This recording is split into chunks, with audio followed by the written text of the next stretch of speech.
This episode of The Bill and Callie Show is brought to you by Connections Restored, helping people who have suffered from trauma, PTSD, and addictions. Connect with us at connectionsrestored.com. Connections Restored.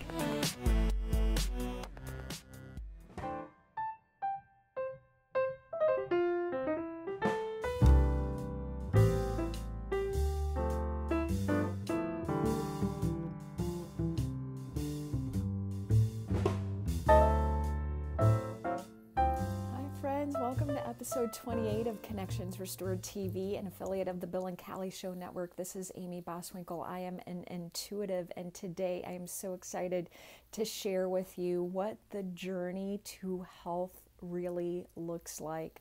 I don't know about you guys, but I once suffered very gravely from unhealthy ways, unhealthy choices, unhealthy thoughts, unhealthy relationships, and it really led me down this path of self-destruction and self-rejection to the point where I damaged my liver so severely. I had a doctor once tell me I was also detoxing off of heroin. I was an IV heroin addict. At this point, the doctor looked at me and said, you know, you're going to die. My liver was that much damaged. And what a wake-up call that was. And you would have thought that that would have made me stop using drugs. I did stop using heroin at that point, but I did not stop completely using other drugs and alcohol, but it didn't. It wasn't the wake-up call for that, but it was the wake-up call to release the addiction to heroin and wake up to connecting to my body at a different level. And I can remember when I got released from the psychiatric ward where I was detoxing at that time and going to a friend's home because my parents and all of my good close friends, healthy people in my life had turned their back on me.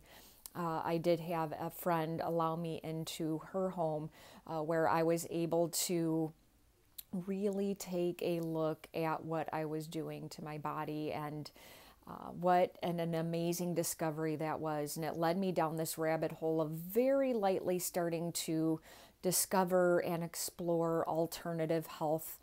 And it was about 6 months later when I got my third DUI and was looking at spending a year in jail that I really got this wake-up call of, okay, what are you doing, Amy? What are you going to do to change your life now? And what I learned along that journey is that health wasn't anything like what I had been taught growing up. What I had been taught growing up is that when you felt sick or bad, you went to the doctor and the doctor examined you, and the doctor perhaps gave you an immunization, or the doctor perhaps wrote you a prescription, or the doctor perhaps sent you for an x-ray or an MRI or something of that nature, and a diagnosis was made and a plan of recovery was also implemented, and like I said, a prescription was perhaps shared as well. And you were sent on your way to do all of this, to do what you were told or not. Because I don't know about you guys, but when I went to the doctor and I got told, well, you know, maybe you need to incorporate some exercise or you need to eat healthy, although I knew that those were things I needed to do, I didn't always follow through with that, because the journey to health is about becoming the person who has health. And it's all about beliefs. The journey to health in any area, right? Whether that's healthy with thoughts, whether it's healthy with our relationships, whether it's becoming healthy with our addictions, whether it's becoming healthy with our money, whether it's becoming healthy with our career, whether it's becoming healthy to our connection to our higher power, whatever that is for you, it's a journey of becoming that person. It isn't all about swallowing information. When we swallow information and we allow it to just sit in our brain, we're continually having thoughts like, oh, you know what, I need to go to the gym. And maybe we go to the gym once every month, or maybe we go for 3 times and we don't go to the gym again for 6 months, but we have these continual thoughts, I need to go to the gym. Maybe we have these thoughts, oh, I need to choose better food. And we do it a time or two, and then we revert back to our old ways. The journey to health how to have complete and total health is making this decision, a very clear, empowered decision that this is what I truly want for my life. And then we take all of the steps necessary to become that person. Now, here's the thing about that is if we are surrounded by people who don't want to do anything to change their health around their thoughts, if those people want to continue to blame us and control us and keep us a prisoner, right? And if we're a people pleaser and we want to make sure that all the important people in our life are satisfied and happy, and we feel like we're caged, like we're living in a prison cell, we're going to go off and we're going to detach in time, and we're going to revert back to those old ways of being, because it is a form of sabotage. That's the thing that I didn't always realize on my journey, is that sabotage came from two places. Sabotage came from the thoughts I was thinking around my own self and the choices I was making around my health or not, and also the environment that I was subjecting myself to. Because as much as people want us and say they want us to be a healthier person and are cheering us on and are celebrating us, as we start to grow, as we start to gain understanding, as we start to shift our momentum and travel down a new path, and they see that we are really changing, and our thoughts are changing, and our choices are changing, and the way that we are presenting ourselves into the world is changing, those people feel threatened. They may become jealous. They may see us getting healthier in ways that they don't understand, right? And really what I've also discovered on this journey is that jealousy occurs because people want what we have, but they haven't yet figured out how to have it for themselves. So instead of making an empowered decision, you know what, that looks amazing. They are proof and evidence that I can have that too in my own way. They start to be like, I don't want to grow. I don't want to take action. I don't want to be motivated to become that person, because that's another thing that people, I think, don't always realize. I hear a lot of my clients saying, well, I'm not motivated to go to the gym. I'm not motivated to make healthy choices. I'm not motivated to journal. I'm not motivated to go and exercise. I'm not motivated to do this. But the truth is that you are motivated. You're just not motivated towards the thing that you say that you want. You're motivated towards that way that you have always been, because the motivation and the momentum is going towards that. But when we make this very empowered choice that we are going to become, no matter what it takes, we're going to become the person that we say that we want to be. And we find a person, a guide on our journey who can create the right system, support, and accountability to keep that momentum, to swing that pendulum forward into the direction and create the momentum towards the way that we truly want to go, have the motivation towards the healthier thing that we want to have. And that person is not only creating the system, but the support and the accountability to keep us on track, because our thoughts, the bottom line is, what I've come to recognize and realize on my own journey is it's our thoughts that throw us off track. And the only person who truly has control over us is us. If we are allowing other people to tell us what to do, if we are allowing other people to dictate how we run our life, if we are allowing other people to come into our world and keep us a prisoner, then what we're going to do in time is we're going to find ways to detach, to numb out, to not deal with life, because there's too much pressure. Because we aren't honoring who we are. We aren't honoring what it is we really, really want. And as we're growing on this journey of becoming this healthier version of us, people are pack animals. As much as we celebrate and want amazing things for other people, as they watch us grow, something will shift in them. And they may continue, some people may continue to cheer us on and be our biggest fan, but some people may see us growing so fast that it triggers their own internal central nervous system fears, so that they project out some old thought pattern like, "Ah, now you're getting too thin and everybody's starting to pay attention to you," right? And so we go back to our own insecurities, or they start to say, "You know what?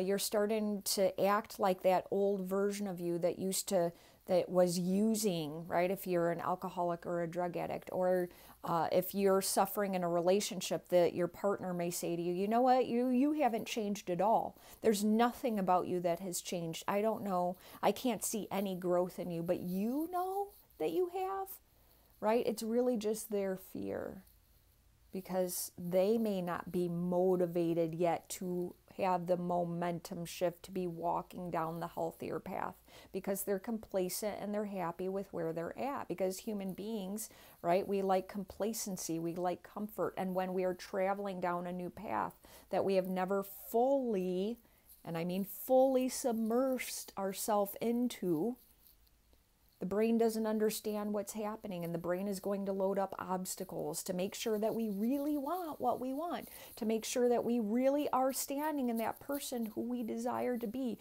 that identity that we're shifting into, and we're taking action steps towards becoming that person every day, no matter what.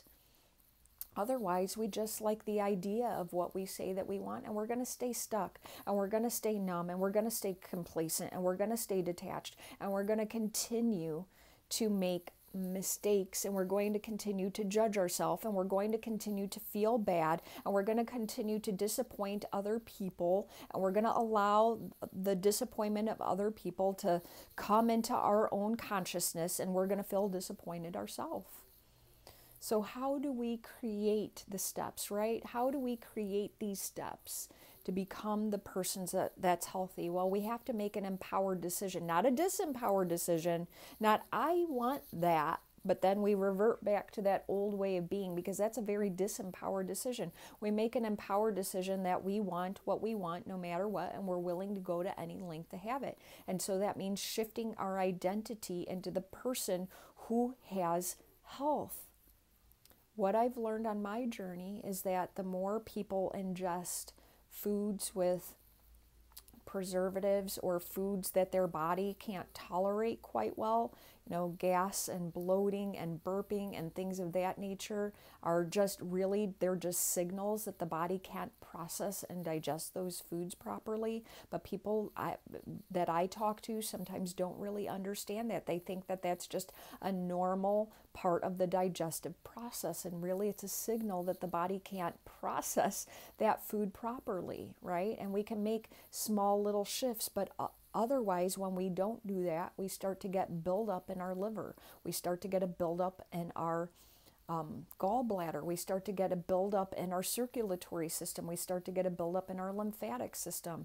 And then whenever all of that happens, the body's processes aren't functioning at maximum capacity. And in time, when we're slowing down the process of the body being able to function at maximum capacity, we start to develop other lifestyle diseases. Lifestyle diseases such as diabetes, heart disease, high cholesterol. Now, sometimes this is genetic, but a lot of times environmental circumstances, aka lifestyle choices, contribute to that genetic predisposition. It's all about understanding the body and how it works and how it operates. And the less glutathione we have in the liver, the less the liver is going to be able to function at maximum capacity. Now, as we're putting a burden on the body, we start to put a burden on our brain. We start to judge ourselves because maybe we're carrying excess weight. Maybe we're starting to break out in our face, with acne. Maybe we have eczema.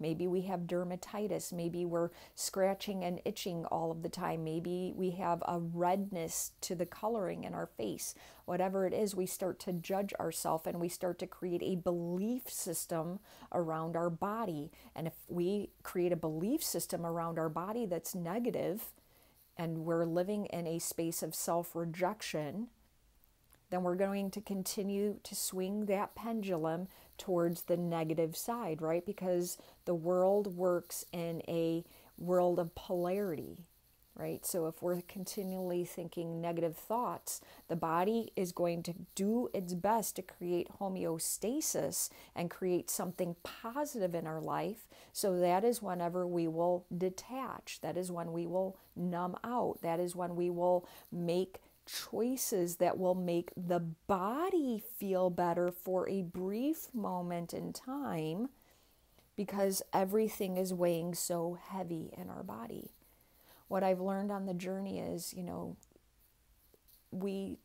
all this stress that we're putting on ourselves, it taxes the adrenal glands, and the adrenal glands are emitting more cortisol and more adrenaline out into the body, and those are hormones that allow us to feel energized or allow us to feel depleted. They allow us to get through the day, but then we may feel exhausted. We go into burnout, right? So we are literally going to start looking for things that are going to give us energy. A lot of times that can be food, comfort foods people will gravitate towards. Alcohol can make people feel better for short bursts of time. Drugs can make people feel better for short bursts of time when they reach that high state, but then they start to come down and their body doesn't feel well.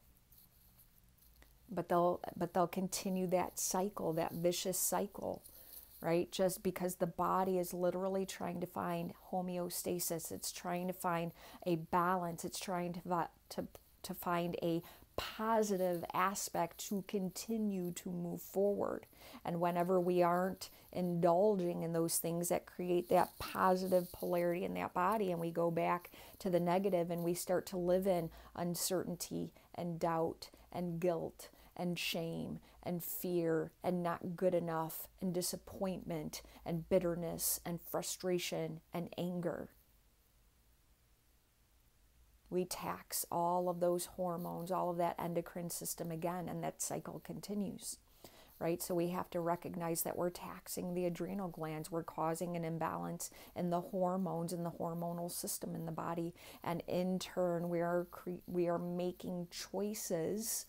Although we will judge them, but we are making choices to literally create balance in the life. And what I found on my own journey was really that imbalance boiled down to the thoughts that I was thinking and the emotions that I was feeling.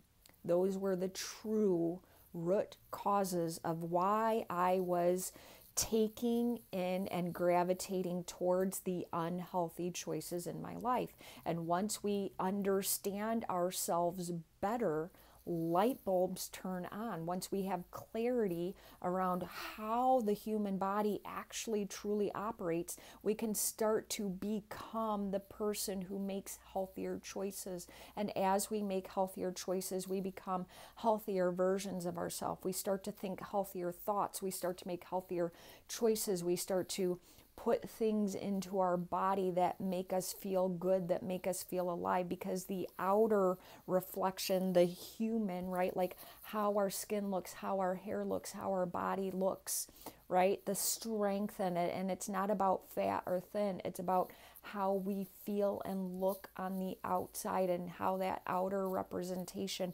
reflects our own internal world.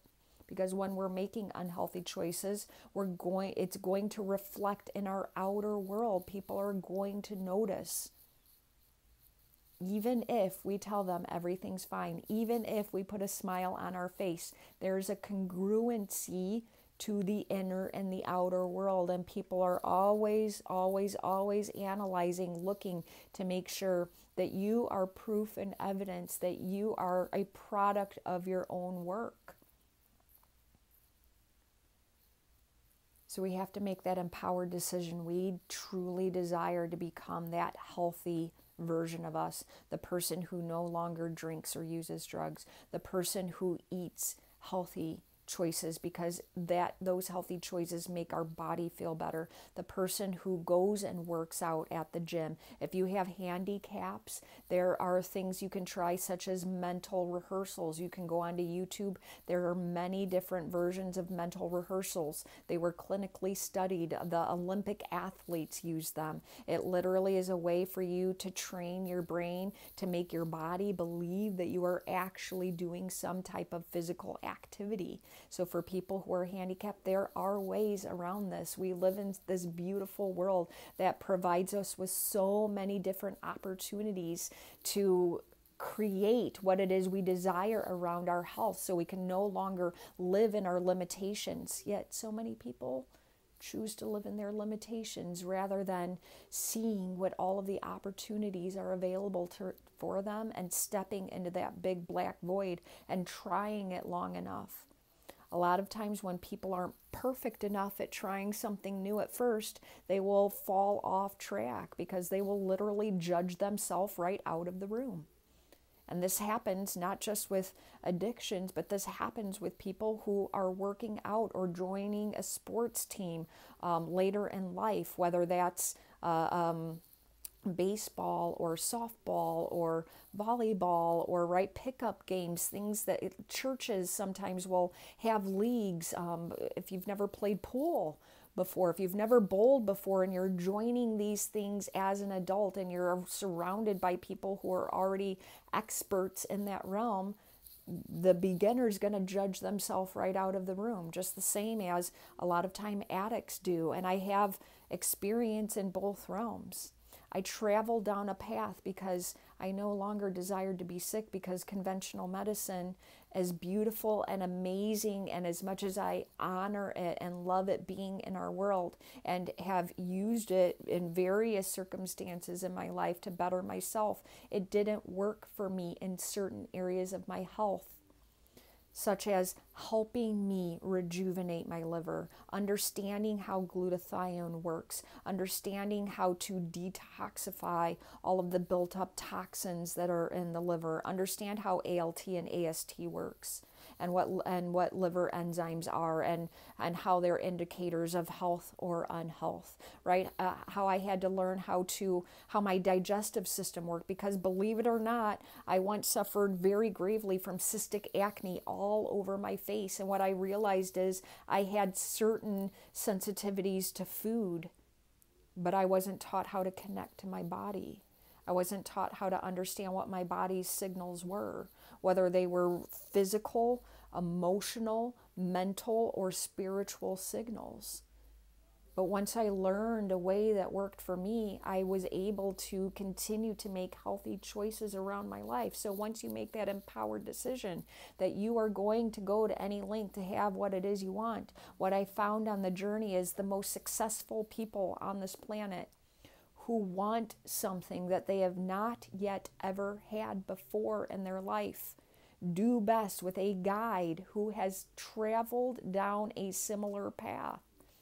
What I found in my own journey was when I was trying to deal with all of the traumas and abuse that I had gone through in my life, when I chose a therapist who had no idea what it was like to be an addict or an alcoholic, or had suffered sexual abuse, or had lived with a parent who suffered from prescription opiate addiction, or had passed away, or had lived through a fire like I had and lost everything they own, waking up in the middle of the night trying to figure out how to get out of a room that was already on fire, right? Like witnessing all of these things. What I found was that if I wasn't surrounded by a person who understood or had been through something in a similar nature, they weren't going to be able to form a connection with me, and I was going to always be continually judged and be told what to do. It takes empathy and compassion and sympathy. It takes the right guide on the journey to be able to guide another person to health, because it's about energetics, it's about congruency, it's about being in alignment with what we say that we want. and finding the right guide on that journey. And as we find the guide who has the results that we desire to have or similar results, they are proof and evidence that we can have something too. Then they also create the right support system for us to keep us going and not judge us when the whole world around us is going to be dictating and telling us what to do and judging us and making us feel worse than we already feel, and to provide us the right accountability in a loving but direct manner to keep the momentum moving forward, to keep that pendulum shifted in the direction that we want it to go. Things that we can do as well is create a schedule that works for us, right? A lot of times people will say, well, I just don't have time. I just don't have time. Well, you actually do have time to do the things that are important to you, such as sleeping in or pressing snooze on the alarm, right? If it's important to you to do that, if it's important to you to take an hour-long shower instead of training yourself to take a 30-minute shower so that now you've freed up 30 minutes of your time, you are going to do that because that's what's important to you. We will always do what's important to us. So when it truly becomes important for us to make new choices and new changes and make new shifts around who we desire to be, we will do that. And as I said, the most successful people on this planet do it with the right guide on their journey. That's what shifts them from being the 95 to 98% of people who say they want to do something but fall off track. 95 to 98% of people on this planet fall off track with what they say they're going to do. But the most successful people will find the right guide on their journey and get the results, because I'm a very results-oriented person for myself and for my clients. It's about results. Becoming the person who can walk away from the thing they say they no longer desire to have in their life to becoming the person who has the things that they say that they want in their life, and creating that identity shift. And in identity shifting, it's about understanding and acknowledging behaviors have to shift as well, and behaviors shift by taking new action. And if we haven't trained the brain around the belief system of walking away from the negative belief system to creating the positive belief system, then we're going to continually fall off track. And that's where the support and the accountability come into play and make the 2 to 5% of people who have lasting results, where success becomes inevitable in their life for the rest of their life, comes in. I am so happy to have been able to share episode 28 with all of you today, what health truly looks like, and this empowered decision we must take to travel along this journey. Again, this is Amy Boswinkle. If you would like to continue this conversation, I would love the opportunity to continue to talk with you, give you clarity around what's next looks like for you. If you feel called to follow me, you can follow me on my business page. I do videos there pretty much every day. Sometimes I do them in my private groups, but if you want to see little videos of inspiration and tips and valuable tips to shift you, you can follow me on my business page, Connections Restored. Please feel free to friend request me here on Facebook, Amy Boswinkle, AMIEE, I've had the pleasure of working with thousands of people over the past 15 years in an alternative health capacity, and help people walk through many different things from health to business to wealth to you name it. And it has been such an amazing journey, one that I never in a million years thought that I would get to travel because of the choices that I made in my past, based from my trauma that I walked through, which led me down a path of self-destruction and self-rejection, being detached and numb and not wanting to deal with the pain that was really going on in my life, and traveling down that path of alcohol, drugs, and binge eating disorder.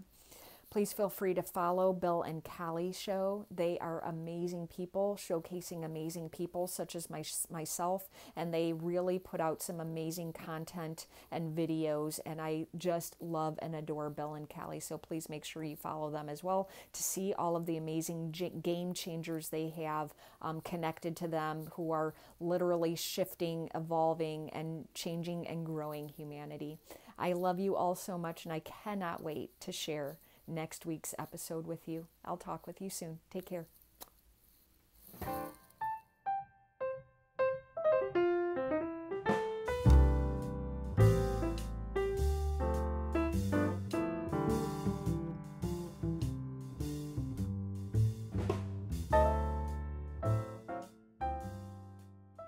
This episode of The Bill and Callie Show is brought to you by Connections Restored, helping people who suffer from trauma, PTSD, and addictions.